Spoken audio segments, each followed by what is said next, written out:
ಓಂ ಶಾಂತಿ. ದಿನಾಂಕ ಆಗಿದೆ 30/8/2025. ಜ್ಞಾನವನ್ನು ಬುದ್ಧಿಯಲ್ಲಿ ಧಾರಣೆ ಮಾಡಿಕೊಂಡು ಪರಸ್ಪರ ಸೇರಿ ತರಗತಿಯನ್ನು ನಡೆಸಿ ತಮ್ಮ ಮತ್ತು ಅನ್ಯರ ಕಲ್ಯಾಣ ಮಾಡಿ ಸತ್ಯ ಸಂಪಾದನೆ ಮಾಡಿಕೊಳ್ಳುತ್ತಾ ಇರಿ. ತಂದೆಯು ತಿಳಿಸುತ್ತಾರೆ, ಮಕ್ಕಳೇ, ನಿಮಗೆ ತಿಳಿಸುವಂತಹ ಶಿಕ್ಷಕರ ನಾಮರೂಪವನ್ನು ನೋಡದೆ ತಂದೆಯ ನೆನಪಿನಲ್ಲಿದ್ದು ಮುರಳಿಯನ್ನು ಕೇಳಿ ಅಹಂಕಾರದಲ್ಲಿ ಬರಬೇಡಿ. ನಾವೀಗ ಪುರುಷೋತ್ತಮರಾಗಲು ಸಂಗಮಯುಗದಲ್ಲಿ ಕುಳಿತಿದ್ದೇವೆ. ಇದು ಸಹ ಖುಷಿಯ ಮಾತಾಗಿದೆ. ತಂದೆಯೇ ಪುರುಷೋತ್ತಮರನ್ನಾಗಿ ಮಾಡುತ್ತಾರೆ. ಈ ಲಕ್ಷ್ಮೀನಾರಾಯಣರು ಪುರುಷೋತ್ತಮರಲ್ಲವೇ? ಈ ಸೃಷ್ಟಿಯಲ್ಲಿಯೇ ಉತ್ತಮ ಪುರುಷರು, ಮಧ್ಯಮ ಮತ್ತು ಕನಿಷ್ಠರಿರುತ್ತಾರೆ. ಆದಿಯಲ್ಲಿ ಉತ್ತಮರು, ಮಧ್ಯದಲ್ಲಿ ಮಧ್ಯಮರು, ಅಂತ್ಯದಲ್ಲಿ ಕನಿಷ್ಠರಿರುತ್ತಾರೆ. ಪರಮಪಿತ ಪರಮಾತ್ಮನೊಂದಿಗೆ ಪ್ರೀತಿ ಇಲ್ಲವೆಂದರೆ ವಿಪರೀತ ಬುದ್ಧಿಯವರಾದರಲ್ಲವೇ? ಯಾರು ಪ್ರೀತಿ ಬುದ್ಧಿಯವರಾಗಿದ್ದಾರೆಯೋ ಅವರದು ವಿಜಯಂತಿ, ವಿಪರೀತಿ ಬುದ್ಧಿಯವರದು ವಿನಶ್ಯಂತಿ. ಈ ಕಣ್ಣುಗಳಿಗೆ ಏನೆಲ್ಲವೂ ಕಾಣುತ್ತಿದೆಯೋ ಇದೆಲ್ಲವೂ ಭಸ್ಮವಾಗಲಿದೆ. ಬಾಕಿ ಆತ್ಮವು ಇಲ್ಲಿರಲು ಸಾಧ್ಯವಿಲ್ಲ, ಅವಶ್ಯವಾಗಿ ಮನೆಗೆ ಹೋಗುವುದು. ಮುರಳಿಯನ್ನಂತೂ ಯಾರೋ ಬೇಕಾದರೂ ತಿಳಿಸಬಹುದಲ್ಲವೇ?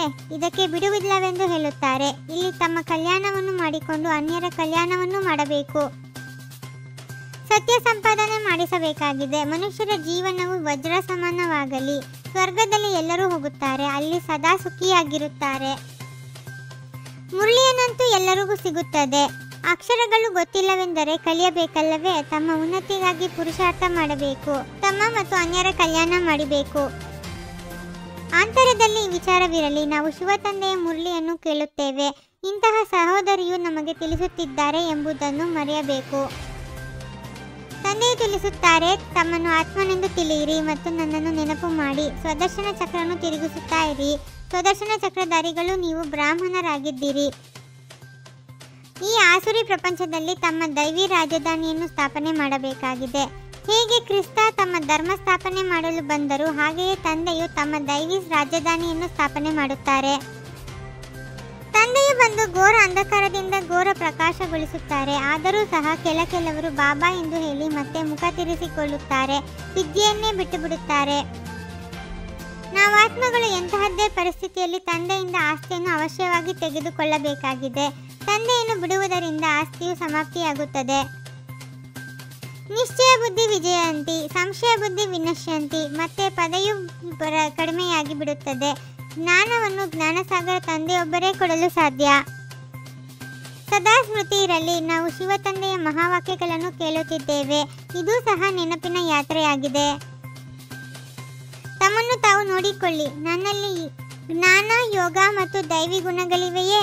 ಲೋಭದ ಭೂತವಿಲ್ಲವೆಯೇ? ಮಾಯೆಗೆ ವಶವಾಗಿ ಯಾವುದೇ ವಿಕರ್ಮವಂತೂ ಆಗುತ್ತಿಲ್ಲವೇ? ನಿಮಿತ್ತ ಭಾವದ ಸ್ಮೃತಿಯಿಂದ ಹಲ್ಚಲ್ ಅನ್ನು ಸಮಾಪ್ತಿ ಮಾಡುವಂತಹ ಸದಾ ಅಚಲ ಅಡೋಲ ಭವ. ನಿಮಿತ್ತ ಭಾವದಿಂದ ಅನೇಕ ಪ್ರಕಾರದ ನಾನು ಎನ್ನುವುದು, ನನ್ನದು ಎನ್ನುವುದು ಸಹಜವಾಗಿ ಸಮಾಪ್ತಿಯಾಗಿ ಬಿಡುವುದು. ಸೇವೆಗೆ ನಿಮಿತ್ತರಾಗುವುದು ಅರ್ಥಾತ್ ಸ್ಟೇಜ್ ಮೇಲೆ ಬರುವುದು.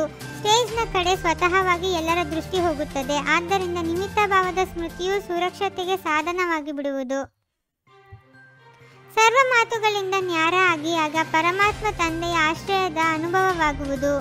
ಓಂ ಶಾಂತಿ. 21 ಜನ್ಮಗಳಿಗೆ 21 ಪರಮಾತ್ಮನ ಮಹಾವಾಕ್ಯಗಳನ್ನು ಆಲಿಸಿ ಹಾಗೂ ನಿಮ್ಮದೇ ಆದ ಈ ಚಾನೆಲ್ಗಳನ್ನು ಸಬ್ಸ್ಕ್ರೈಬ್ ಮಾಡುವುದನ್ನು ಮರೆಯದಿರಿ. ಓಂ ಶಾಂತಿ.